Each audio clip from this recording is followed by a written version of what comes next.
Welcome to What's Left, the weekly political discussion challenging the mainstream left. I'm Eduardo Barca with co-host, teacher and socialist Andy Lifson, writer and teacher Jessica, and community organizing socialist Kenny Cepeda. We are online at what-s-left.webnotes.com.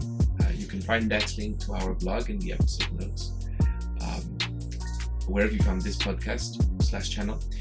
Please subscribe, rate, review, turn on your notifications, and share your episode wherever you found this episode. Kenny, so we had some ideas for this episode, but this idea that you had come up with to look at an article that was written by Christian Parenti, and which was a very long article, which is good, which was an autopsy of COVID lockdowns, was suggested by you. And maybe if you could introduce it, it would be best you just tell us why you thought it would be important to, or worthy enough for us to discuss. Yeah, so well, the article title is, well, it was published on the Grayzone, right? And the article title is How the Organized Left Got COVID Wrong, Learned to Love Lockdowns and Lost Its Mind in Autopsy.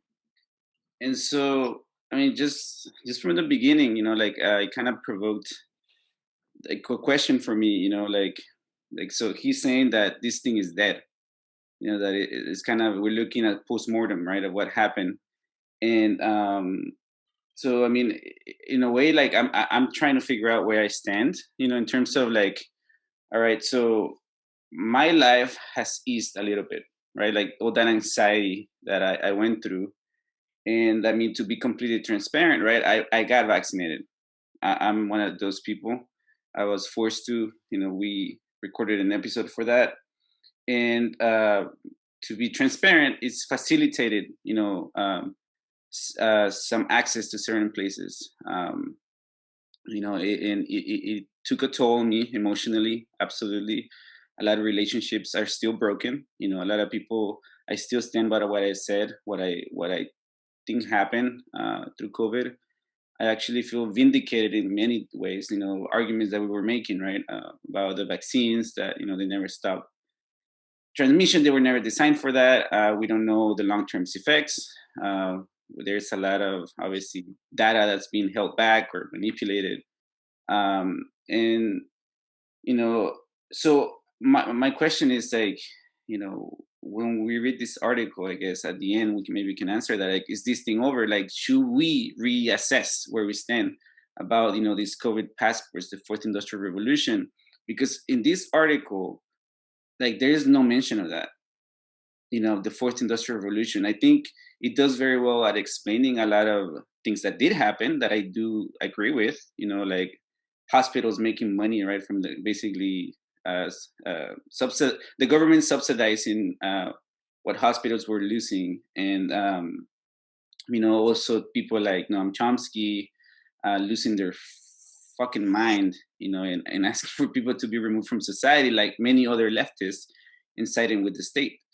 So, so I guess that's kind of my big question here, right, at the end, that I want to answer, is to see where we stand, to kind of reassess, what's happening with COVID. Ukraine has taken over,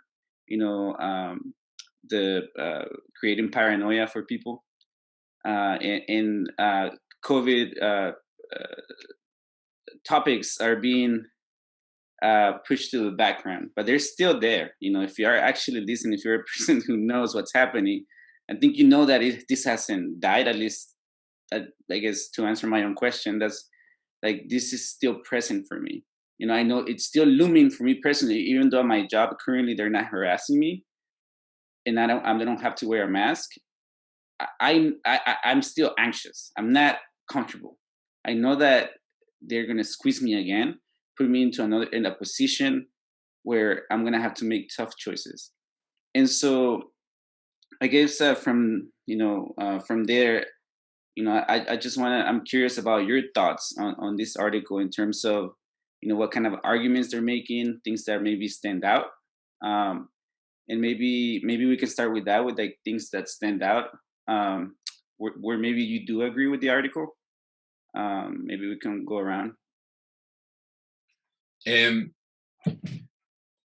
I think this article has done what we have already done in so many episodes up to this point, but with all these annotations, with all of these footnotes, which is great. And for anyone that has any interest in where's the proof or whatever, for liberals and progressives who really want to see citations, I think this article will provide you this, even though it's in the Grayzone, which is a blog for, like, I think I read somewhere like fringes, a little bit fringy. Anyhow, it doesn't matter to me.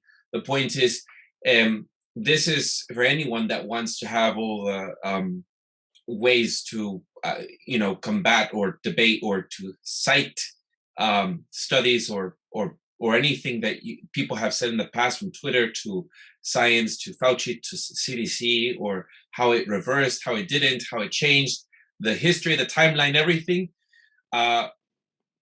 Even though you'll still find yourself realizing that person will not be persuaded no matter what. Here it is. This is the article for that. No mention of the fourth industrial revolution, of course. I think what I think Christian Parenti does, because I've seen him in Democracy Now! He wrote a book on climate change and the global south, and he's been interviewed by Juan Gonzalez and Amy Goodman, and he showed up there, and he's also very well known amongst leftist circles persona, and his father's a scientist as well. I think I forget, but he does a very good job of knowing his base, knowing how to talk to them, knowing what they're looking for, and knowing how to debunk what they say, what they believe in, and also just asking them to pose the question over and over, like, this is what you stand for, but then how do you not see that it's change, or how do you not see that this is counter to our ideals as the left? That is what he does, and I'm so, that's what I think he is. He does a very good job by this long article. No, he just completely does this wonderful good job of putting all of our episodes into one article, but missing other parts too. No, and so I really appreciate that. And so the other thing this does is, I think as I was reading it today, is I got a lot of feelings, a lot of anger.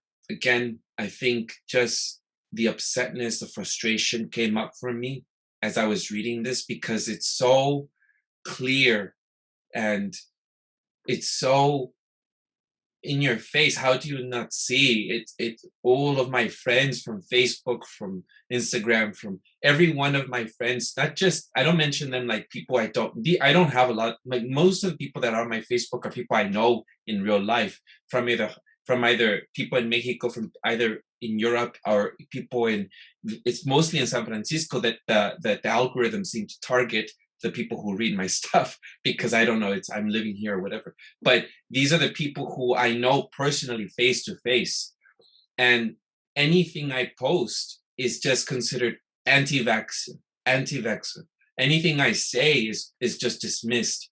And this is exactly some of the language that he uses makes me feel I just want to throw that at them. The things that he says it in the way I, from laptop workers, and I say bed to desk commuters, and just the things that he says about them, and it just shows how much we've moved from, and we've talked about this already, we've moved from this 60s era leftist, questioning government, Big Brother, to this all-embracing, tattletale, tell on your fellow workers,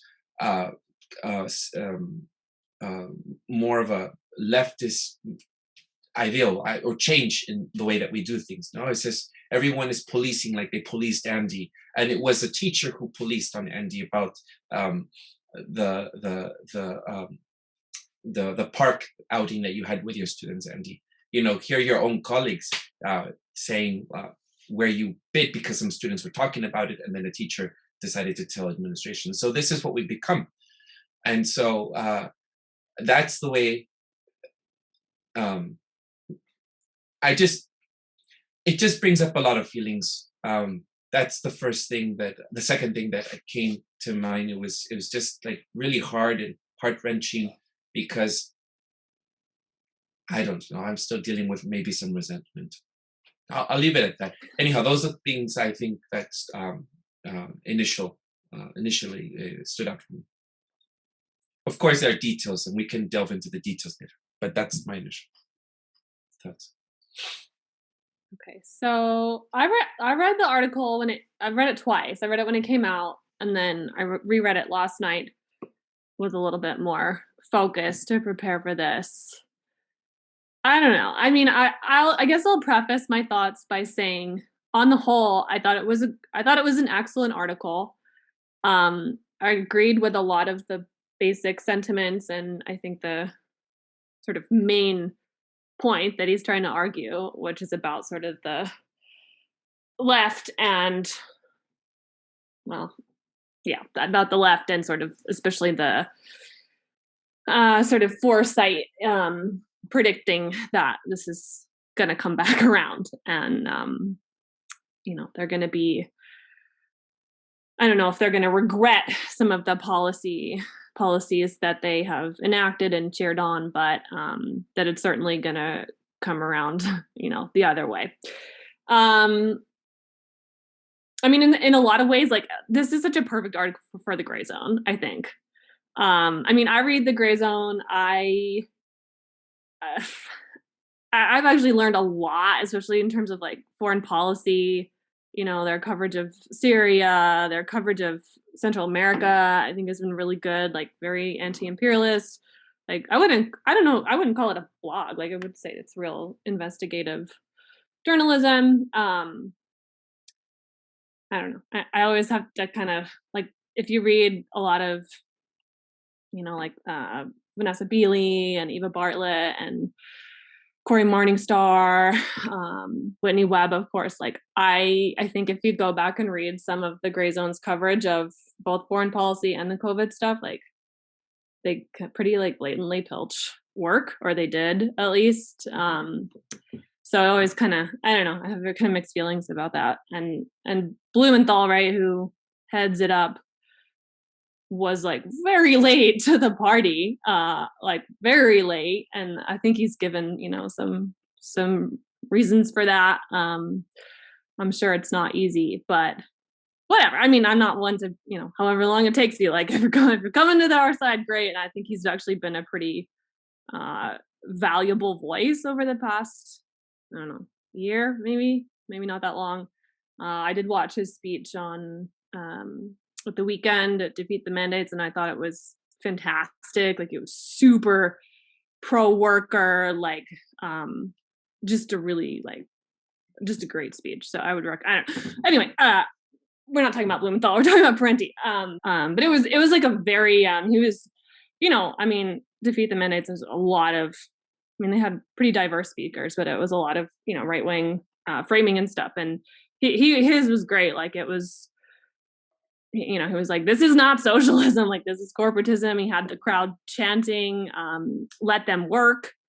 And he talked about Julian Assange. It was great. Like, it was a really good speech. And I've read and followed some of his work on COVID, and it's like, I'm glad to have him on our side. That said, I do think, like, his work, the Grayzone, and then definitely this article, from where I'm sitting and like where the conversations we've been having over the past, well, year for me with you guys, but 2 years, like, some of us fucking knew something was up from day one. I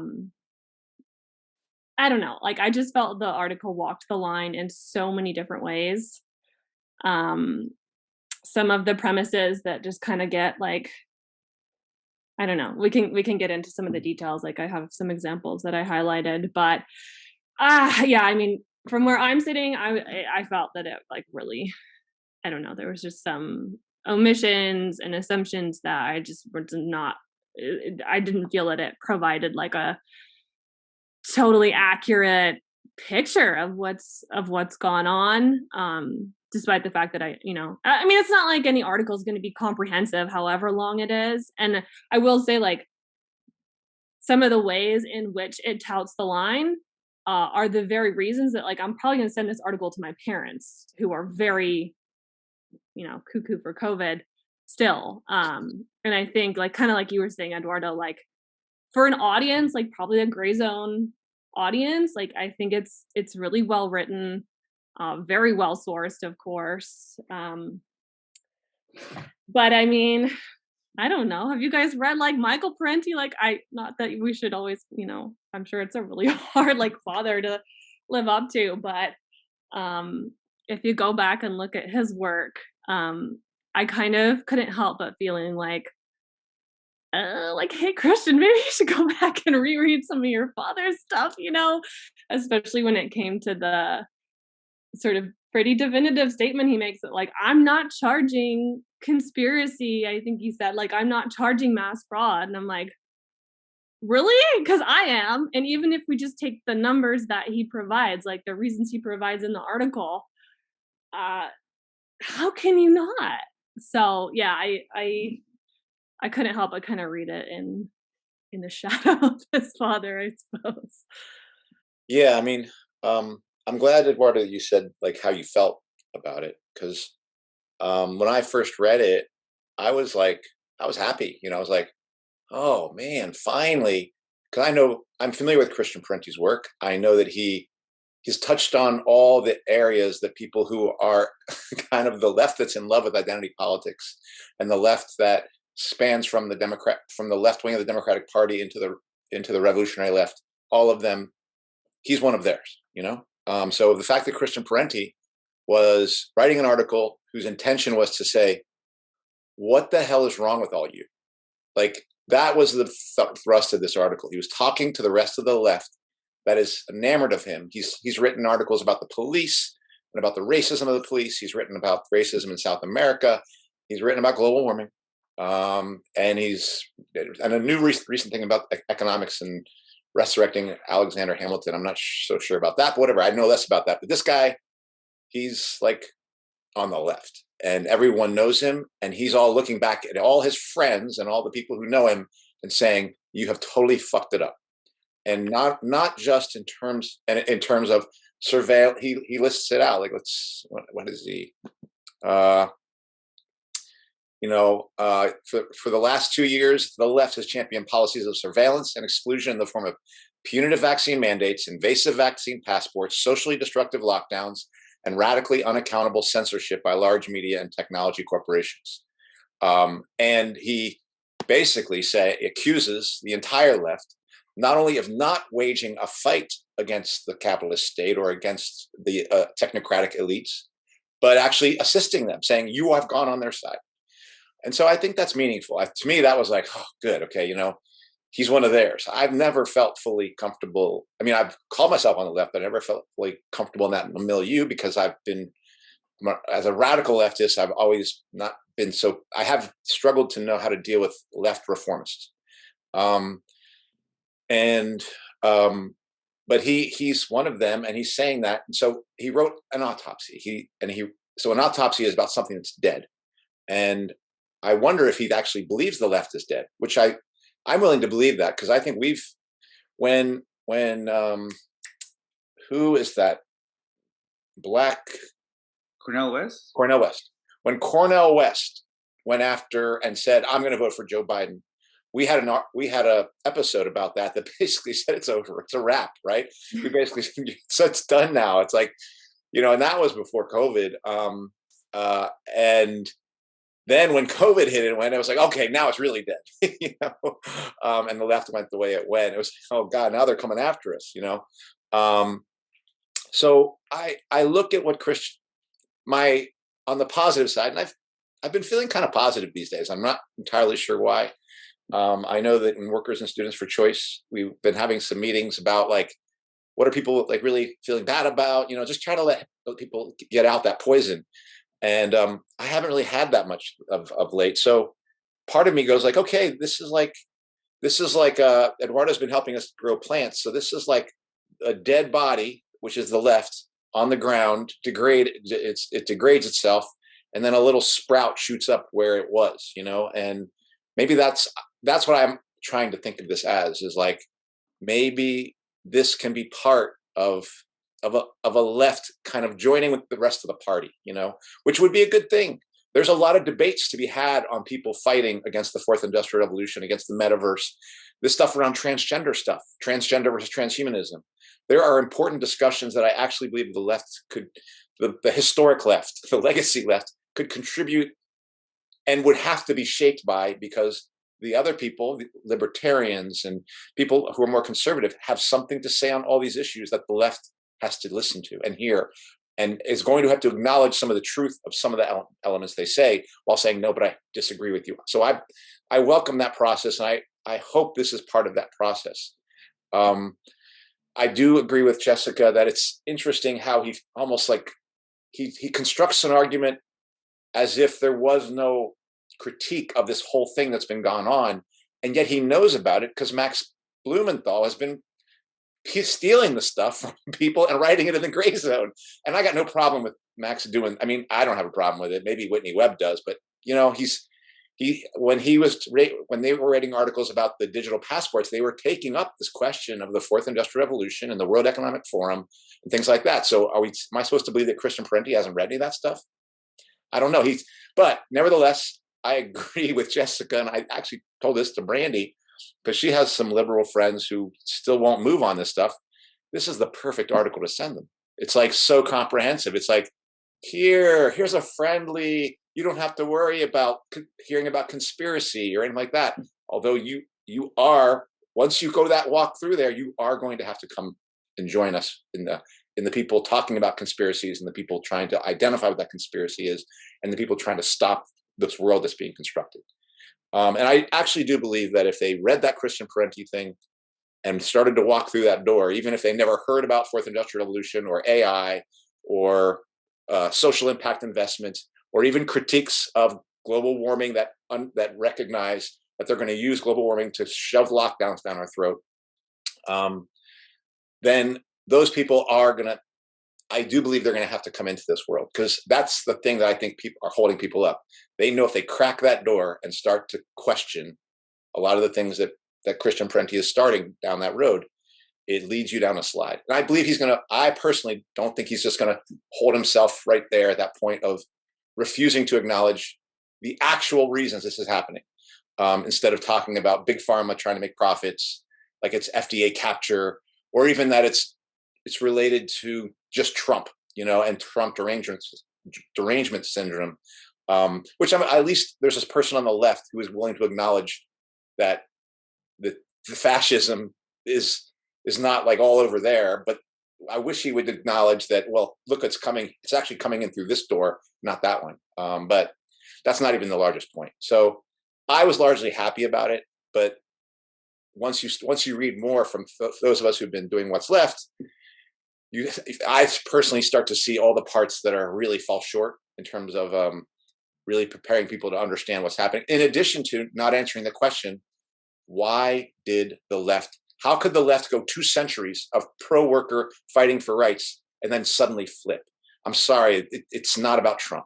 And that he does not go deep, in my opinion, he does not go deeper enough into that explanation of how the left went literally, in his mind, 200 years of fighting the fight and then suddenly flipping. It doesn't make sense.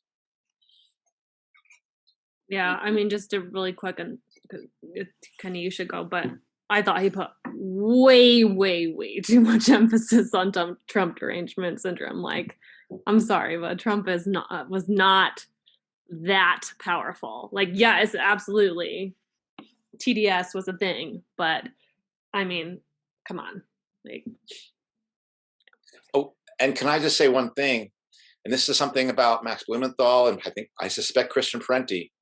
There is a brand of socialists that, in a sense, sees China, saw former Soviet Union, saw Cuba as state-run socialism, that it's got problems, but at least they're trying to, do something, like saw that as some version of socialism. So the fact that most of those folks never mention China, which is a gigantic author of the way this whole thing has been done, tells me that they're trying to just carve this thing out and talk about COVID as if it's only in the United States. There's a gigantic global process taking place here. The least you can see in terms of the vaccines with Sputnik and Sinovac and AstraZeneca. I mean, we've been talking about it as imperial, land grabs and body grabs.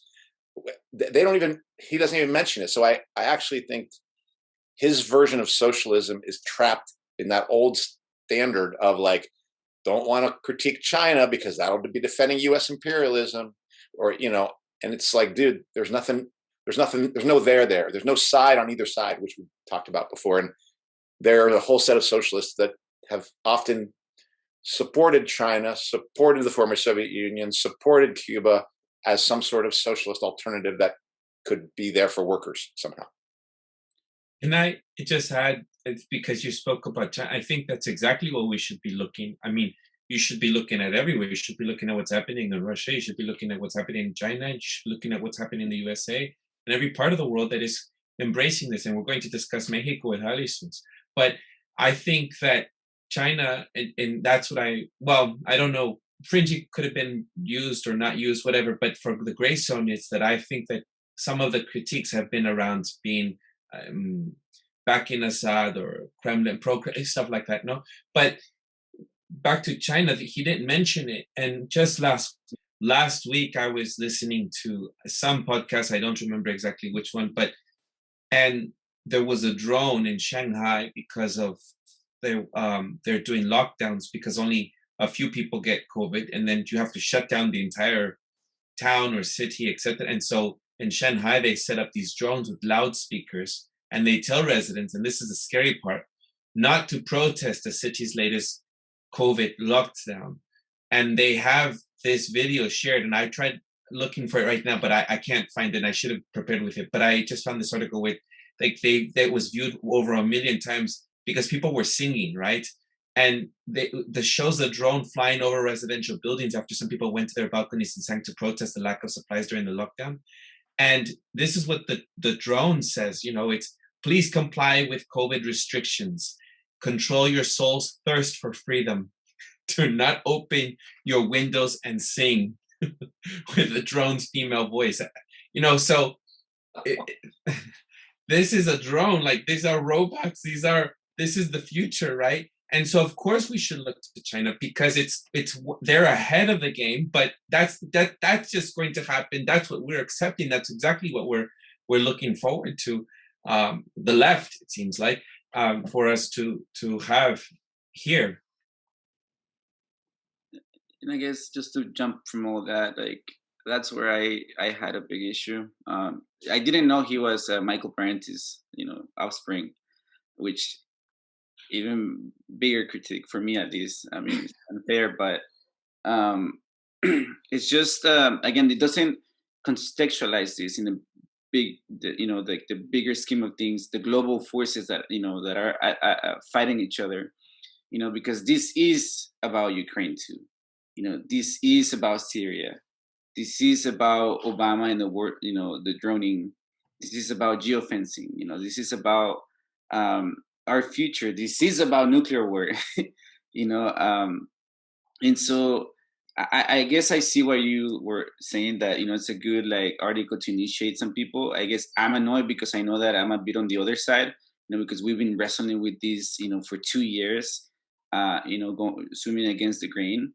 And so I do hope that maybe there's another article that comes a follow-up to this one where it contextualizes things, but even just this article itself, the way, that's why I'm so disappointed, because the way it describes socialism, that was the first trigger for me. That the goal is to use the state. So he is advocating for the Chinese model of socialism. That to me is not socialism, right? We talked about it before. It's democracy from the bottom up. It's not imposed from the top down. It's not Bernie Sanders. It's not Ocasio-Cortez. It's not Ortega in Nicaragua. It's not Castro in Cuba. It's not the Chinese, Communist Party, dictating how shit is run. It's workers in power, workers running shit democratically. And so that was a massive red flag for me from the way he views the world. And he even talks about workers need to focus on ameliorating the working conditions, basically. And all this sounds reformist to me. This is the shit that I'm fighting against. This is the debate that Bernstein and Rosa Luxemburg had in Germany, right? Like the massive differences of seeing the struggle against capitalism. That it is not superficial. It's a fundamental difference to me. And so that's why it's concerning that this person is the voice the people would listen to, and I'm okay with having disagreements, right? We have to have debates. We have to have open debates. But we live in a society where people like him, people like Noam Chomsky have a massive influence on people. So I don't know how to move from that. I get it. It's a way to introduce people to what we've been saying. I get it. But how do we move from that? Because where are the conversations about socialism? I completely disagree with him. Because then from that, he moves into being very nice he's too gentle, honestly, on policy. Like government policy is what caused this thing to go bad. And we should be fighting for good policy, essentially, is what he's arguing. And I completely disagree with that. If you don't understand that this is capitalism, or call it corporatism, if you don't understand this is what we're fighting, it's not good policies. If you don't understand how deeply, fundamentally, the system is not even corrupt, it's built to run this way. Because saying that it's corrupt is assuming that it can be righted, and so that is a reformist mindset to me. That's why I don't agree with like this bad policy, or also he at one point he puts it on Fauci that Fauci did a power grab. No, Fauci was appointed and put in that position exactly to do what he did. Fauci is not a mastermind of this shit. He's a fucking puppet. This shit goes way higher than him. And yes, there is a conspiracy. This is where I wanted to go back to that point, Jessica, where, he's cautious about saying, I don't want to be conspiratorial. And like he's succumbing to, honestly, the vicious, quote unquote, left that is going to come after him, because he's playing down to that, it's tool of censorship to call someone conspirational. This is a massive conspiracy. It's been done en masse. It's been done by China, by the US. They're all playing a game. They're all, looking after themselves. But that's why I have an issue with this article. I'm not so optimistic. I was a little, and again, I'm annoyed because I already know a lot of the things that he was going into detail. And I get that some people need it, but like the master argument, the overall argument, yes, the left got it wrong. Okay, we agree on that. But what is happening? He was good, I guess, at how, I guess, but not the why. He never answered the why, and what is happening. And that's what we've been trying to do on this show, and we have arguments about it, right? That it's related to the Fourth Industrial Revolution, to the World Economic Forum, to the limits of capitalism, and it has to reinvent itself, right? To digital identities, to geofencing, to data mining, to blockchain, and none of this was even hinted at. And that's what I have a big issue, because it's not even hinted at. Again, this appeals to the reformist left, and that's not who I want to go to war with, because we're going to end up in the pocket of the Democratic Party. Can I say something about the conspiratorial thing? Because I highlighted the line where he says, okay, so this is what he actually says in the article. He says, I'm not charging conspiracy or mass fraud, although there have been a number of indictments. Rather, I'm suggesting that the policies described above arrived at in an uncoordinated and ad hoc fashion by different branches of government during a confusing moment of emergency created significant economic and bureaucratic incentives for medical examiners and coroners to be expansive in their interpretation of which deaths qualify as COVID deaths. So that's what he says. I mean, obviously, I think it was.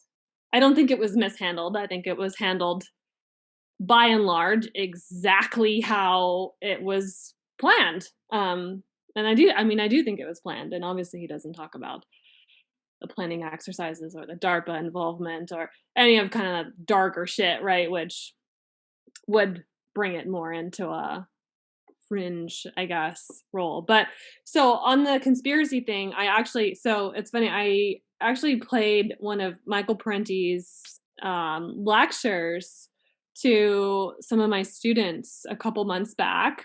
So I actually have parts of it transcribed, and I just wanted to read just a tiny little, like a couple sentences.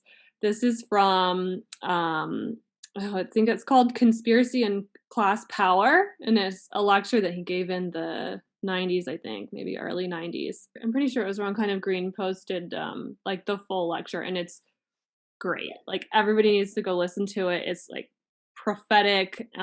It's like an hour long. I think it was in Berkeley actually. And anyway, yeah, people should listen to the whole thing, including his son. Should maybe re-listen.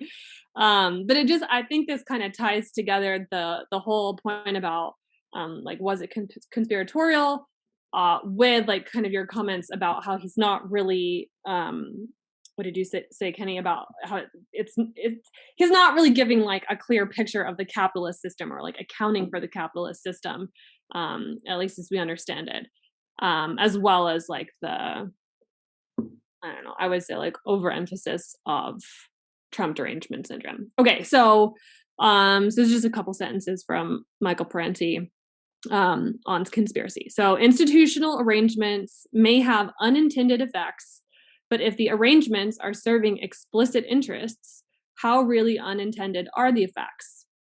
Larger institutional forces are directed by conscious human agency, and those agencies use conspiratorial forces or non-conspiratorial forces, and the conspiratorial forces are important. They're not rare exceptions. They are systemic in their nature and in their output. The concern with conspiracy and assassination, so obviously he wrote a lot about, JFK's assassination. So the concern with conspiracy and assassination is not a manifestation of Camelot yearnings. It's not a search for lost messiahs or father figures. It's not an immature, kooky idea. It is the angry realization that state power is used in gangster ways by gentlemen gangsters who defend imperialism and the national security state. Concern about these issues is not gullibility. It's not irrational yearnings for lost leaders, but it's an expression of public concern about the nature of our government. The angry criticism, there's a name for that, and that is called democracy, and let's have more of it. So that's a little bit from his lecture. Had you read me those words back when we were talking Jeffrey Epstein, I would have changed my manner. Wow. I think I'll take that. I'll be a conspiracist anytime. No, I think that's important. Do you want to go, Eduardo? I was going to say some stuff. No, go ahead. That was it. That was just, Okay. Well, first off, before I go on, I guess I want to have a question. Do you feel like this article creates a gateway for people from the left who have lost their minds a bit and who may be coming to a sense that they're uneasy? Do you think this provides a gateway towards us, or do you feel it's attempting to seal something off? I guess I'd have a question. Oh, you're asking me or yeah, just your sense, like, does this article present us an opportunity to draw people who otherwise we wouldn't hear from, or do you feel like it sort of walls things off at a time when the thing's kind of like cracking? That's one question I might have, and then I want to say something more. But I mean, I hope it's a bridge. I think there's enough substance here. Like, I don't know. I mean, I grab right onto the critiques and what he doesn't say and the assumptions and blah, blah, blah. But no, I mean, I think it's a good article. Like I said, I think it's a good article. I think people should read it. I mean, I don't know how you guys feel, but like, I'm going to send this to my parents, like, and I hardly ever send them anything. I don't think they'll read it. Like, I don't think they'll read it. If I could get them to read it, I think it would be a bridge. But I think it's more like that initial step of like wanting to read anything that challenges their worldview, not just the parents picking on them. What are you thinking? Yeah. Oh, sorry. Go ahead. Sorry, just. No, it's fine.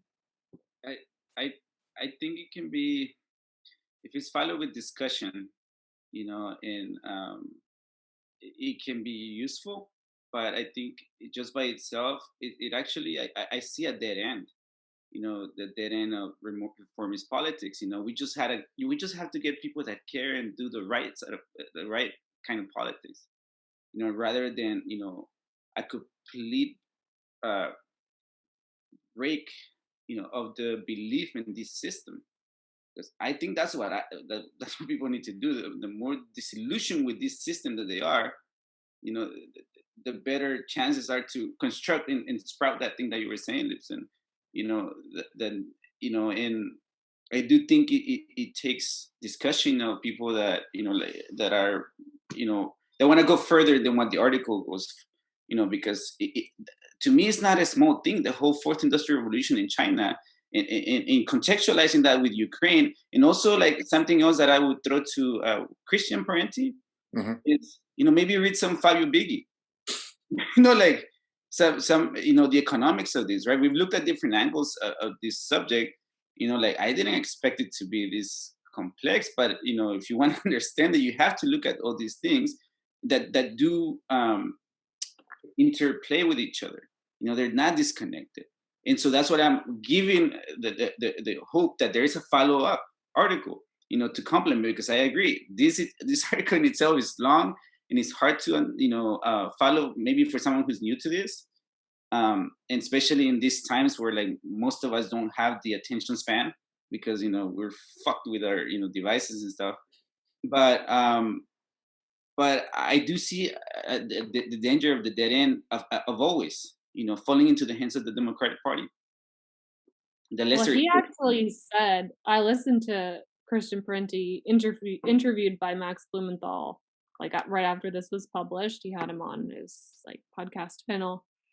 And at the very end, Max asked him, I think because people were probably asking in the chat or whatever, like kind of some of the sentiment of what I think we're dancing around.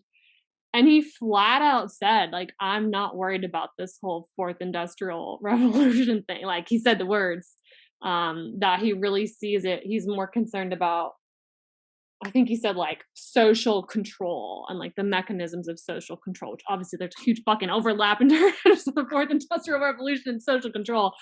But I don't think we're going to see, well, we might see a follow-up article, but I don't think we're going to see the kind of one that we want.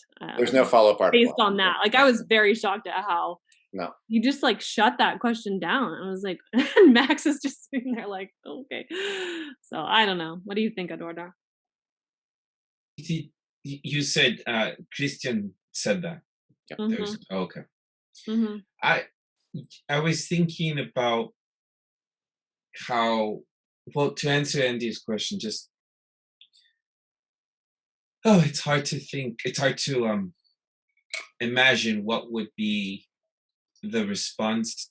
I think the way I see it is I see progressives like my neighbor and former supervisor, John Avalos.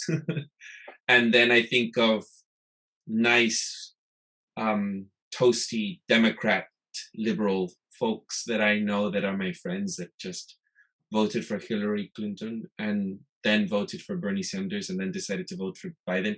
I don't know if that group, the Democrats, the established sort of the believers in the establishment, would change with this article. I just think they wouldn't. I think progressives potentially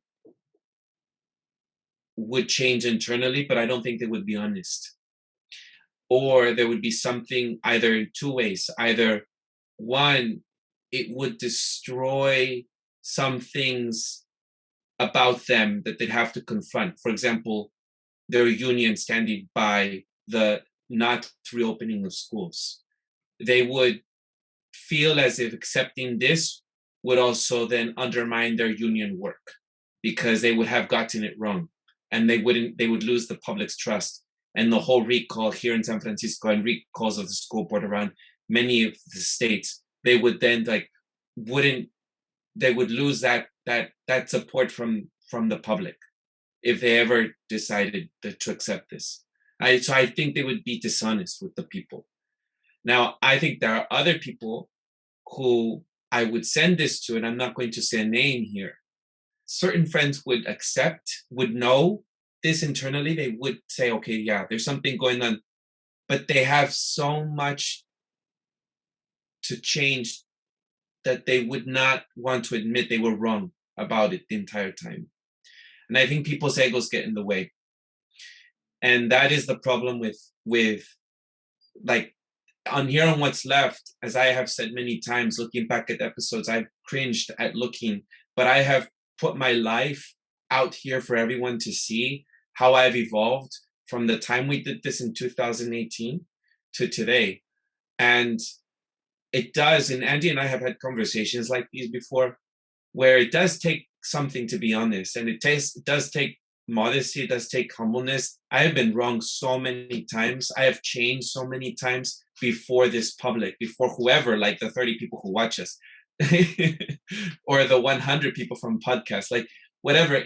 I have changed, and it's cringy. I don't like it, but if I could use my life as an example, and I'm not saying I'm like, ooh, but, and I certainly don't think I'm enlightened or anything like that. I just think that I'm honest.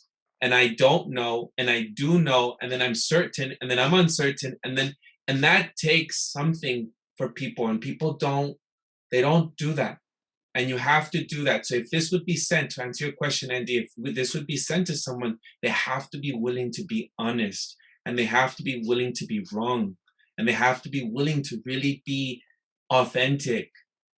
But other than that, I don't see how people would change, because it really does take for you to evolutionize. And there are scientists who have changed. I was listening to someone who's on a mainstream, on Vox, this mainstream media, and they were saying how about masks. And she was saying how at first she was pro masks, and now she's anti-masker.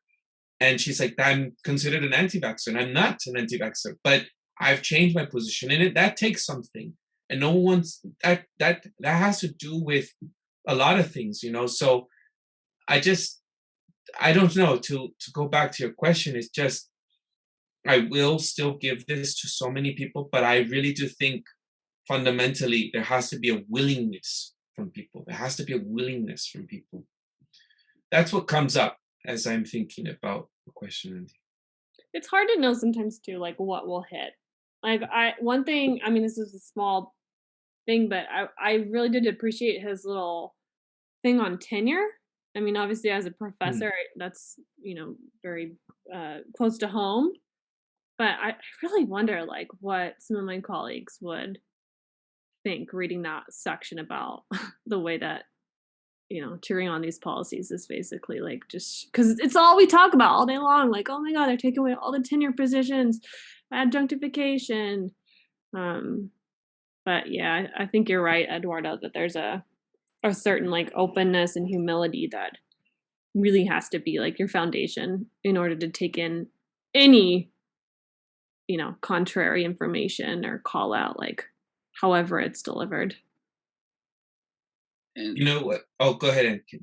Just on that topic of honesty, like, I don't know, like, necessarily, I don't know this person. I don't know much about his writings, Christian Parenti. I'll definitely read more now that I know that he's his dad. But I'm not saying that he's dishonest. I think, like, I don't know enough. But, having said that, same with people, right? Like a lot of people I did think acted out of honesty, out of fear, out of true caring. Like I don't want to shame anybody that changes their mind. I would hope that's why I wanted to reassess, right? Like where we stand with this, right? Because to some people, like the vaccine passports are not present, right, as much as they used to. But I guess it takes honesty, and so I would, just like I told you, Eduardo, like you get the benefit of the doubt. People I know get the benefit of the doubt. They acted in good faith. Dr. Fauci does not get the fucking benefit of the doubt. You know, and people like Joe Biden, you know, not London Breed in this fucking city, not Gavin Newsom, the governor of California. These motherfuckers did this in full knowledge.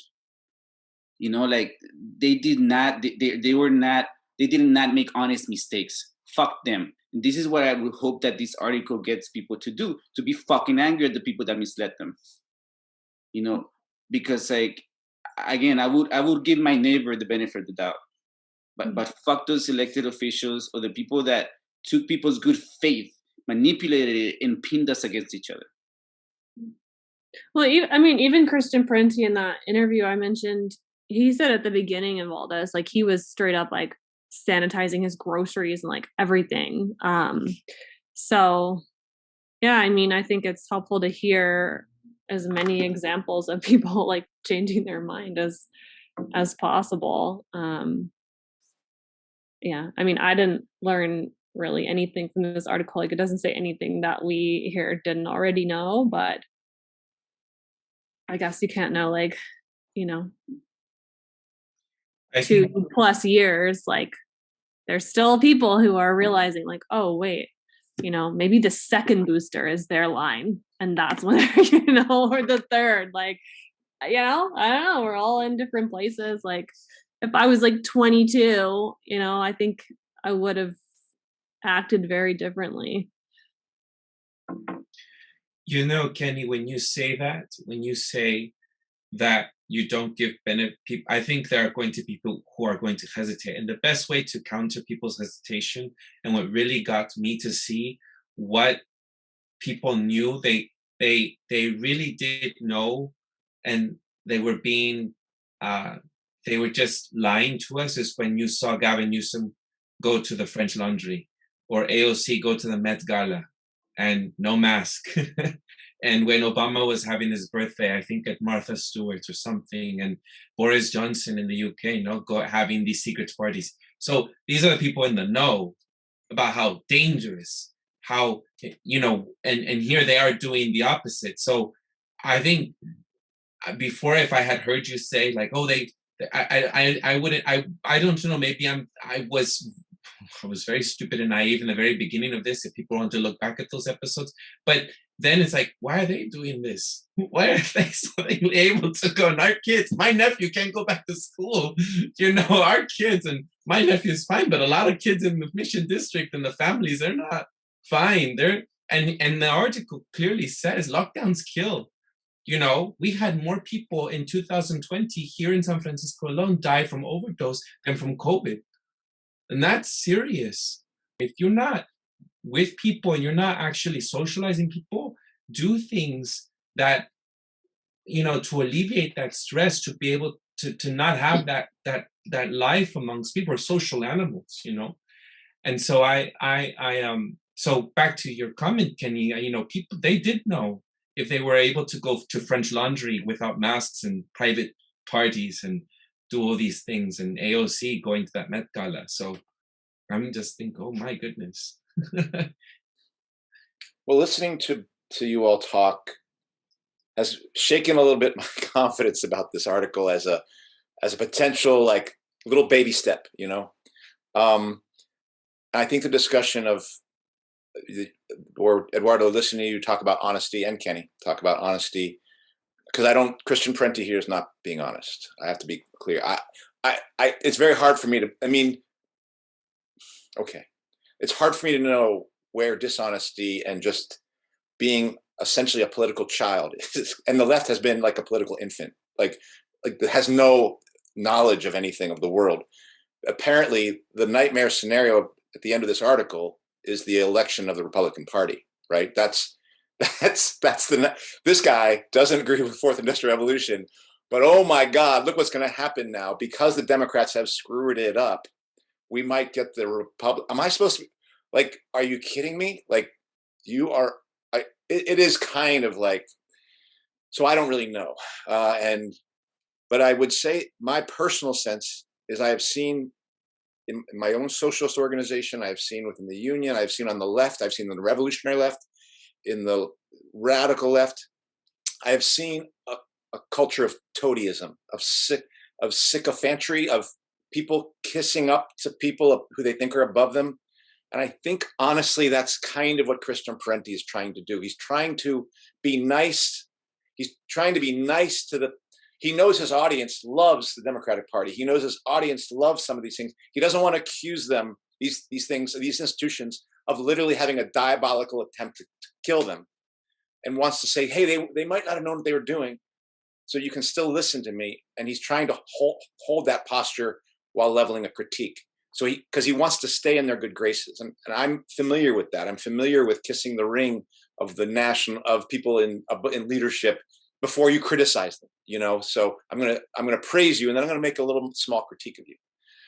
And that is just toadyism, which has nothing to do with changing the world. So I still think we should probably do a little experiment and send it to some left people and see if it does anything. I think Jeff Stahl listens to this. I think he's gonna be so pissed at me for even thinking that this article might be something good, because he's gonna be like, this is trash.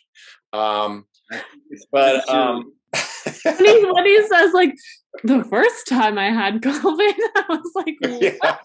But honestly, I did not give him credit for when he said, when he talked about tenure, because remember what he said in that was, he first said, and there are a bunch of people who lost their jobs due to the vaccine thing, and even worse from that, there are people losing tenure. I was like, yeah, he said it that way. He said it like that way, and it's like, dude, I'm sorry. There are students getting vaxxed and workers getting vaxxed and being forced to be vaccinated. I'm sorry, what's happening to their bodies is a lot worse than you possibly losing tenure. And he doesn't see it that way because he said it in the article, and that's just that posture of a person who is trying to say something that I don't know if I can give him credit, but I'll at least say, at least he understands that the left has been taking the wrong position, but he ain't going to lead him out of it. I'll say that he might open a little door that other people go through, and we're going to have to do the rest of that work. But I'm now, this discussion has made me feel more like, I don't know, this guy, there's a lot of cowardice in this article, unfortunately, even as it makes a claim about the left that I agree with. So I'm not sure that's the most important point. And I guess the last thing I'll say is, he might not believe it, but he is a reformist. And no, the thing that got the left, the revolutionary left, into this problem is the fact that its embrace of reformism, its embrace of thinking that it can take that state and make it something better in the short term or the long term or whatever. All of that has set us up to be played at this moment, and to put us in a situation where the left was primed to be in solidarity with the forces of the state when we were threatened with our own lives, and we fell for it. I guess just wanted to add that I guess one last point about the article is that, you two were talking about trying to send it to people. Like, again, personally, like, I'm exhausted of that.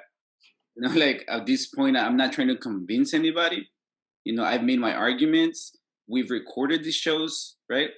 We've been consistent, and we've evolved with this because we've added complexity. Like, I didn't know it was going to take us to these branches and how they all connect. And so I am done trying to convince people. Sure, if you want to read this, whatever. But something that fails again in this article is that it makes it about those arguments, about trying to convince somebody. About life and death, were death really counted? Because I do. I mean, I understand that's important, right? Understand the whole premise of this bullshit. But we need to understand fundamentally that this is about pillage.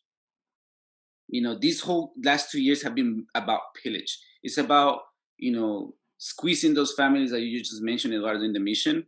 The families that I was working with the first year of this pandemic, right, who have paid the brunt, and they're still trying to, get on their feet from that fucking, squeeze. It's about connecting their kids, right, to these fucking systems of the future. So it's about continued pillage. It's about the evolution or fucking, of this system, and so yes, you can understand all these details, but if you don't fucking understand that this is about capitalism, and if you don't want to dive into how capitalism works and wrestle it with your, like on your own, because I can try to tell you my shit, but no, you have to come up with your own thing, with your understanding, and then we'll have an autopsy collectively, because that's the irony of this article that he talks about, right? Like how forensic people will give you different answers, right?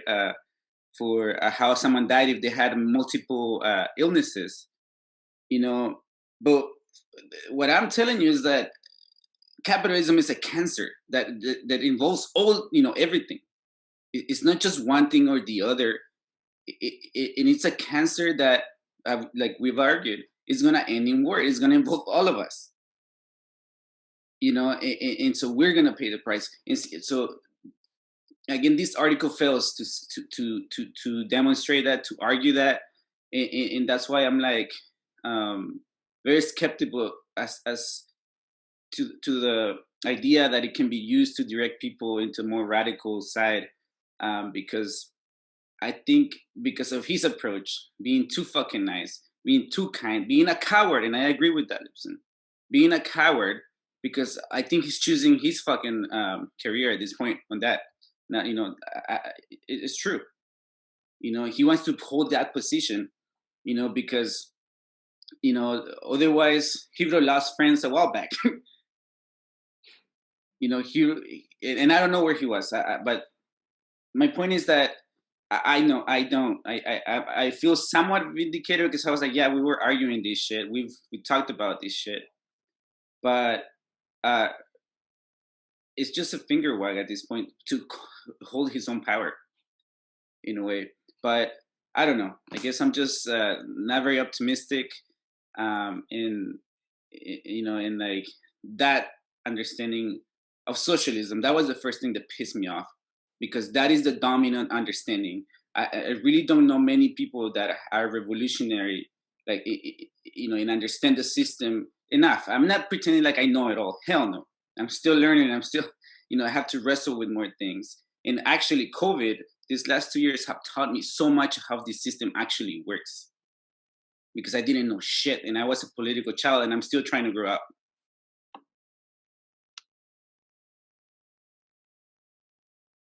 I was just thinking about what I think both Andy and Kenny kind of touched on, in terms of like the worst outcome. And what did you say, Andy? Like the in this framework, like the worst outcome is Republican Party takes back over. And I think, isn't that like the Chris Hedges kind of argument too, of like, now there's going to be like another Trump, but this one will be like worse because he'll be smart and he won't mishandle it. And it's just, I mean, I again, I love Chris Hedges. I learned a lot from his books over the years, and it's just totally deplatformed as well.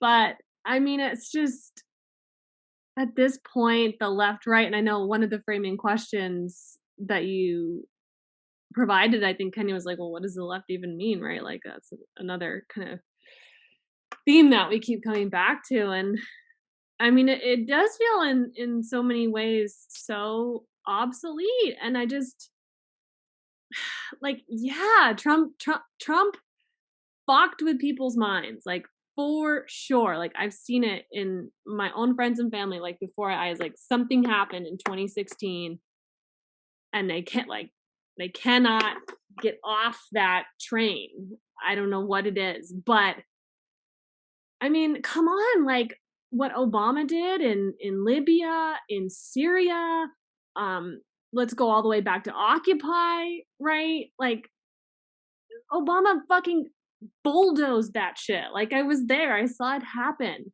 The left is not pro-worker. Like the establishment left has never been, like it didn't just change because of Trump or because of COVID.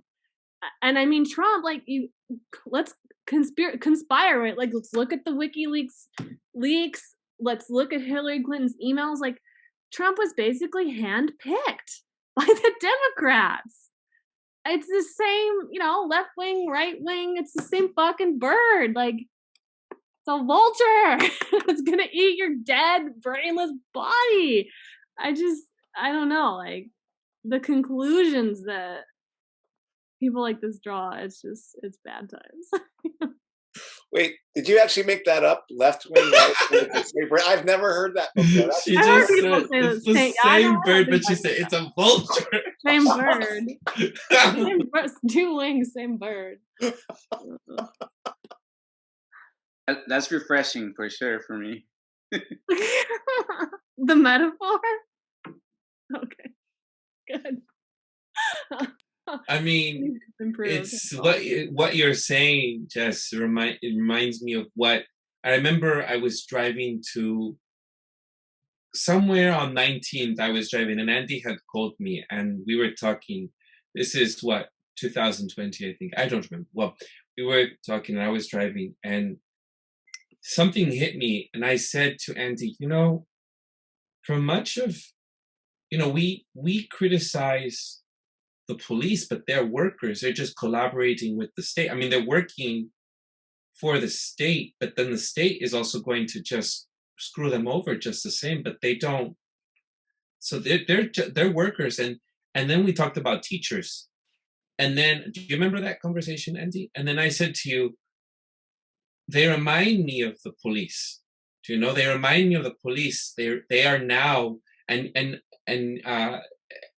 Christian says it here too, that, COVID lockdown stopped most of the 2018, when we covered it, the 2018 strike, the teacher strike. We even had, I think, 4 teachers, but one of the interviews didn't get through. We had 4 teachers we interviewed here on What's Left.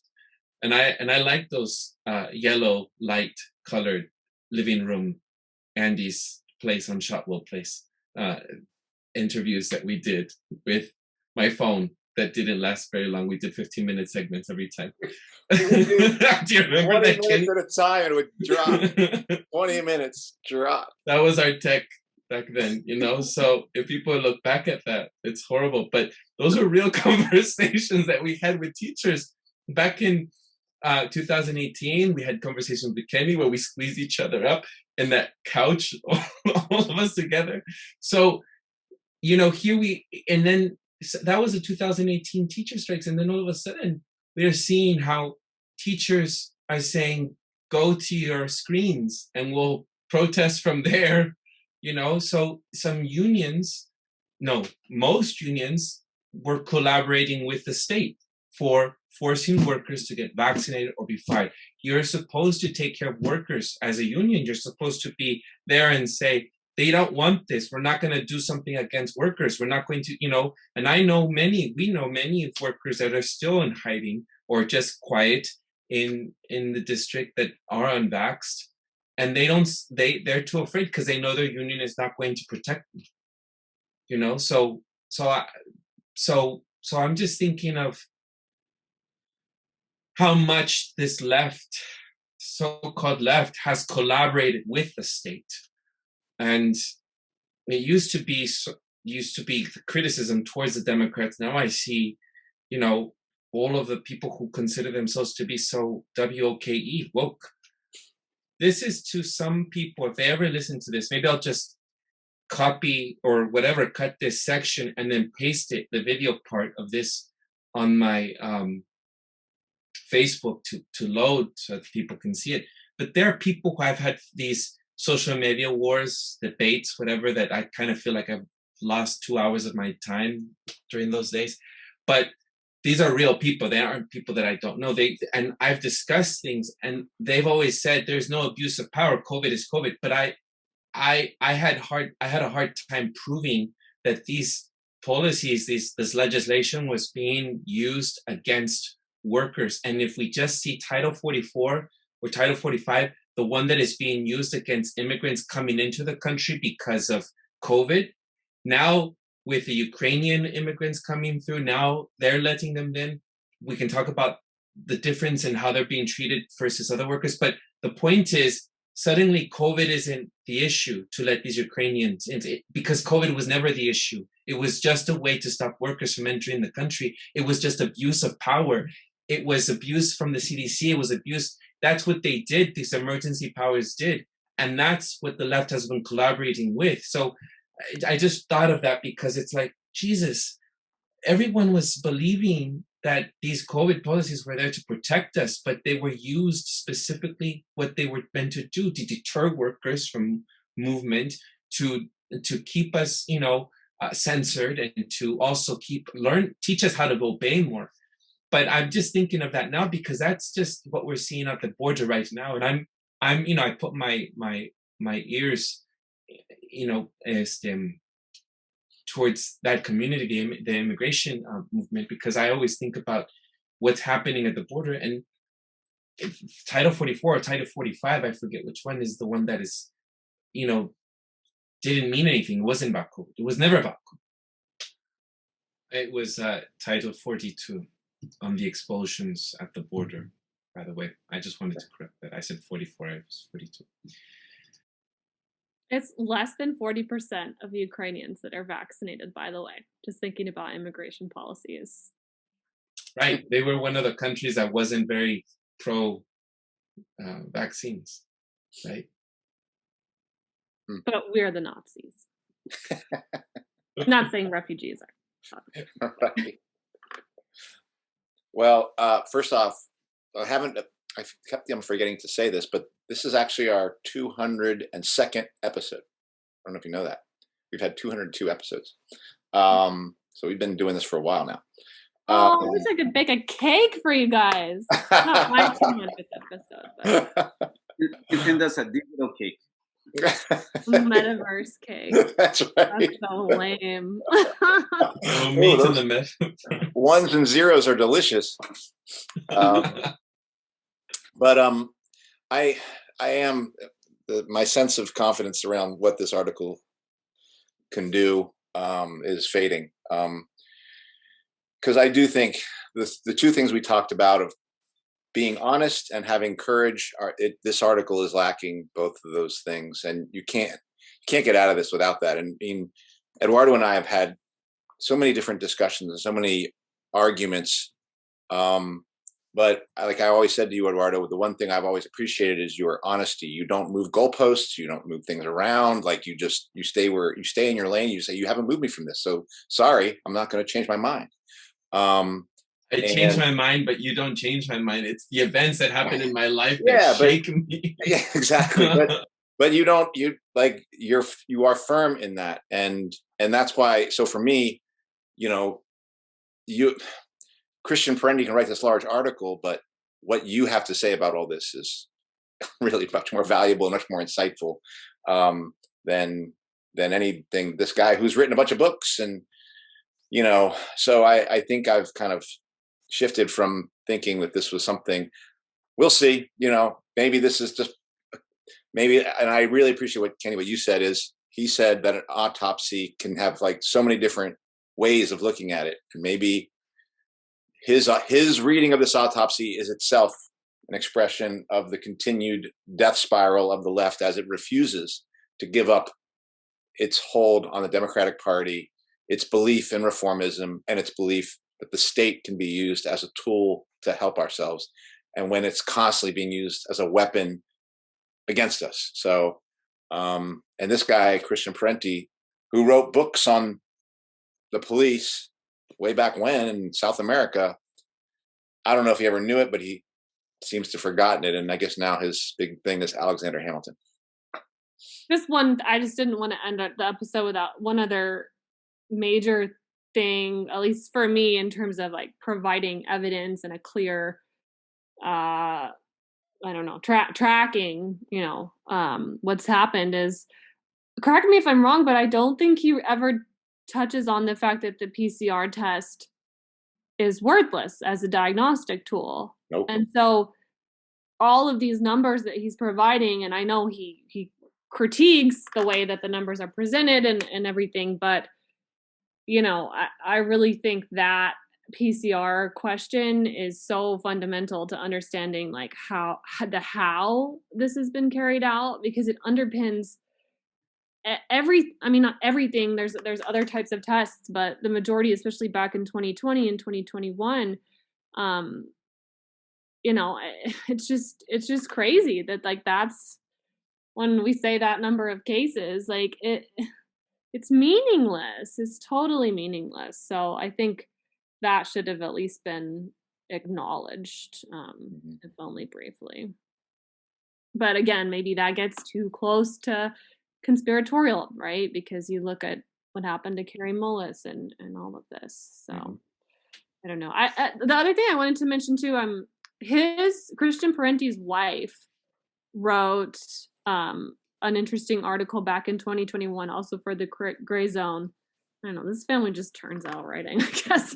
But she wrote an article about women's menstrual cycles in relationship to vaccine adverse reactions, which I found to be, I mean, it's been a while since I read it, but I found that to be a much raver, I suppose. I mean, not that it doesn't have its shortcomings, I'm sure.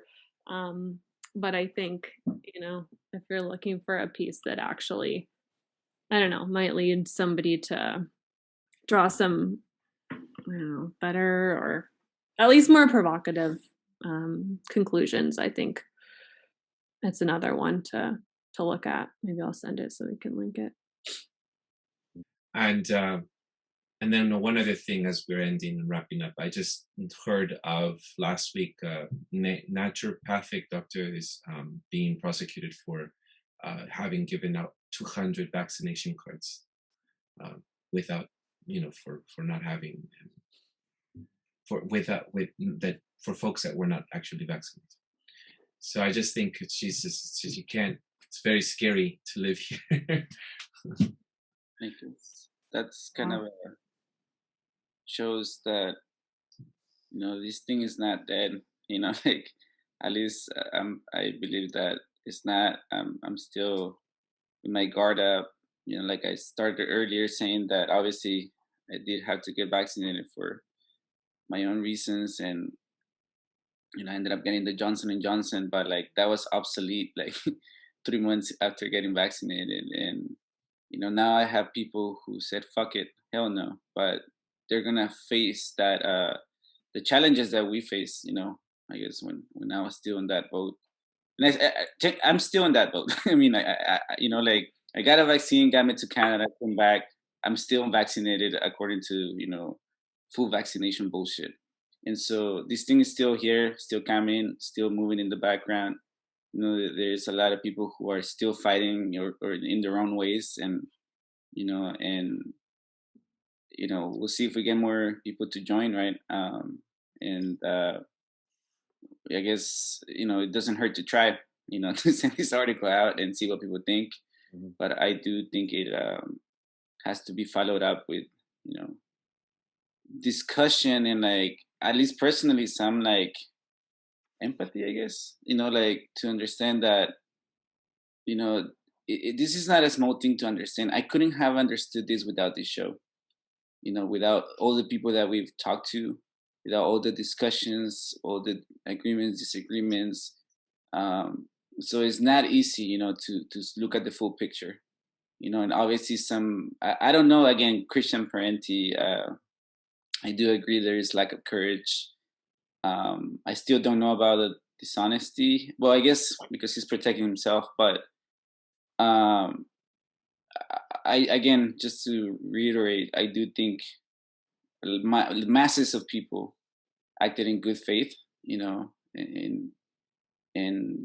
and so, you know, it just goes to show how dishonest these people that lead this world, you know, are, you know, because they're willing to manipulate our good nature, you know, our a sense of care for each other, you know, for their ends, and that's what sucks here, you know, because I hope we can meet, you know, again with the people that disowned us, right, or like have at some point, but you know, the cost is already there, you know, for a lot of us who decided to try to be as honest as we could, you know, and so like I want to thank you all for that, you know, because like otherwise this would have been super isolating, right? Like it was already, it is, And so like I couldn't have done this. That's why I want to work to be here. Like this is therapy for me. Just on the thing about Christian Parenti maybe like trying to protect himself. I believe he has a really young child. So, if we want to talk about the ways in which this isn't over and it's not yet time for an autopsy, maybe, even though I do think we should constantly be reevaluating our, understanding and perspective. Like one of the ways that it's going on, right, is they're coming for the children. I mean, they won't quit. Like it doesn't matter how many times the child vaccine shit gets rejected because it's not efficacious enough or whatever. They keep coming back, and it's only a matter of time before. I mean, they want that, they want that liability shield, and so they have to get it on the childhood vaccine schedule. So I don't think that fight's, it's far from over. There's workers in New York who I think are facing firing just within the upcoming week. And then Shanghai, I mean, it's so not over. And like you said, Kenny, I actually, the thing about, you're not even fully vaccinated anymore. I have to fill out, as you guys know, I have to fill out this, what do they call it? Attestation every day for work still. And I notice I don't usually read it because just click through it every day. Yes, I'm still unvaccinated. No, I'm not sneezing today. But I know I just for something made me stop and read it the other day, and I noticed it said, so it's like, the first question is, do you have proof of being fully vaccinated? And it says fully vaccinated means having received all required vaccine doses within the most recent 2 months for J&J, 2 months, or 5 months, Moderna and Pfizer, or a vaccine booster dose within the most recent 5 months. And I don't know how long it has said that. I don't think that's what it originally said, but it's like shorter and shorter and shorter. Like, get ready, because I just don't think it's stopping. I hope I'm wrong, but I don't think so. As we've discovered, it's not just about the vaccines, right? Like for kids, it's about like literally their mental health, their humanity, as we've talked. Even if the vaccine cease, I fear. No, I'm pretty sure they're gonna find other ways to guide us into that funnel, of like the fourth industrial revolution, identities, digital identities, and data mining and all that. And so, even if this stops, it's not. I'm not just fighting the vaccine, and that's what I think people need to understand. You were going to say something, Kenny, about how Christian was living up to his father, something like that. No, I mean, I don't know. I just, well, I guess if people don't know who Michael Parenti is, Jessica, you talked about him, go listen to what he has to say about the world, and, see if it makes sense, if it explains things, and you'll be surprised. And then, again, it's just, again, this kid, right, again, it's not his fault, I guess. Like, you don't have to be your parent. Yeah. But he definitely does not, I don't think he understands the world. I don't. I do think that label that Lipson used, like a political child, So, but it also brings up the point to me, though, that I don't want to revere anybody. Nobody's beyond reproach. Like, political reproach. Like, we're not 100%. We've gotten shit wrong. Lipson has retracted. I'm 100%. That's another topic. No, no, but like, we're not. We've gotten some shit that's not completely right. Like, it takes shots in the dark, right? Like guesses, hypotheses, and honesty to retract if you're completely fucking out of the, that's what this work takes. That's what, just like I agree with Lipson, that's what it's going to take to change the world. And that's why I appreciate you guys here. And that's why people don't fucking like us, because we are the bearers of bad news. Like, a lot of people don't even want to fucking talk to me anymore because I'm just not going to be agreeable. I'm not, but again, I'm inspired by Rosa Luxemburg. who wasn't perfect either, but wrote a lot of great things, and so I'm not saying like Michael Parenti is not useful. Read people, but have your own ability to critique. Don't just follow, people blindly. Nobody, not Cornel West, not, not Noam Chomsky. No, hell no. Well, a lot of people describe Parenti as sort of a welcome corrective to Chomsky, like pre-COVID. And again, definitely post-COVID too. To me, you got to do your own. I believe that you have to be your own intellectual. You have to believe in yourselves, in your ability to, understand the world, criticize. And nobody, there's no gods to me, like intellectual gods. And like, that is the sad part, like, and I was there at some point, just like you, Jessica, Chris Hedges, and now I've seen, as I understand more, I see, okay, this is where I disagree, but it doesn't mean that he's completely wrong on everything. There are parts of everyone that I'm like, okay, I can see that. But like, I'm trying to have a full picture, and it requires being critical of everyone. Fucking Marx is not a god, like he was a person who was also trying to, get a hypothesis and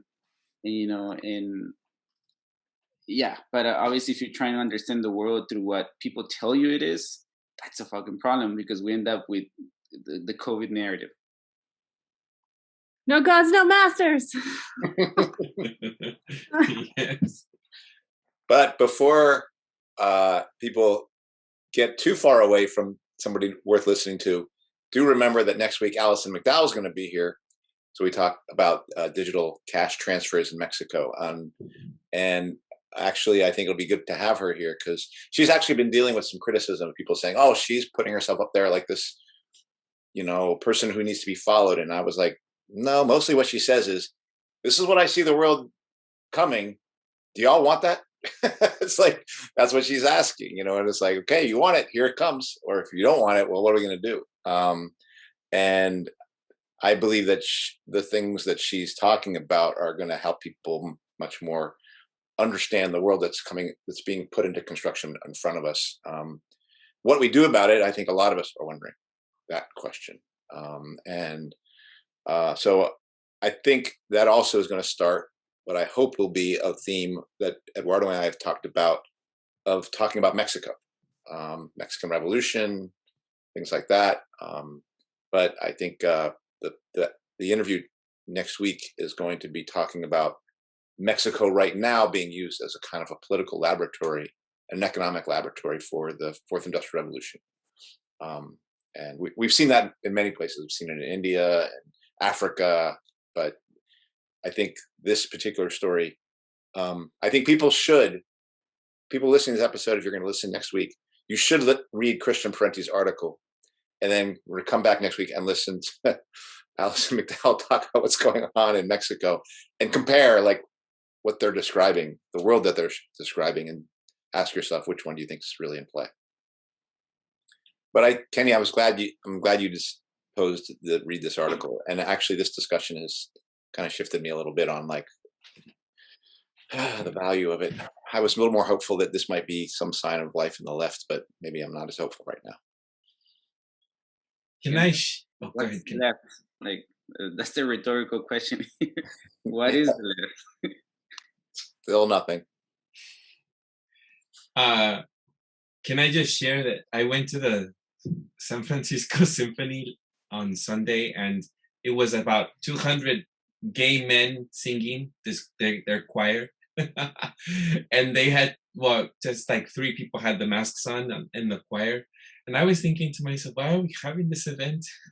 I mean, I'm okay with it, but everyone else who has been wanting to be in lockdowns, how are you supposed to feel comfortable with a bunch of men spitting out, the COVID? I mean, I don't care. I'm sure they're quadruple vaccinated, so. Maybe, but as we've read in this article, there's no guarantees of even your vaccine. So I was watching a lot of, especially older people there. I was thinking, okay, I'm good. Everyone else didn't seem like they cared. They never care when they want to do something. I Like go to know. the symphony or go to Costco or go on vacation. They only care when you're trying to just go to work. Right, like my teacher friends going out to bars and restaurants and everything, but demanding for kids to be masked. I was going to Giants baseball, like 30, 40,000 people, and COVID didn't exist outdoors, remember? Like when you're drinking and like in these tiny seats next to each other. It's only in schools, really. Well, that does it for this week's episode. What's Left is a weekly political podcast channel challenging the mainstream left. We post information about our topics and our guests on the episode notes where we found this episode or on our blog at what-left@webno.com. You can find past episodes to this podcast channel there and connect with us. I remind folks, if you like anything you have heard here, please subscribe, rate, review, turn on your notifications to any of our platforms on Spotify, iTunes Podcast, Stitcher, Google Play, Bitchute, Odysee, YouTube, Rumble, or Telegram. And if you would like to give us feedback about something you've heard or suggest something for us to cover, contact us through our blog. I'm Eduardo Barca with co-hosts Jessica, Kenny Cepeda, and Andy Lipson. Thank you all very much. And we'll put the article in the episode notes link. Ciao.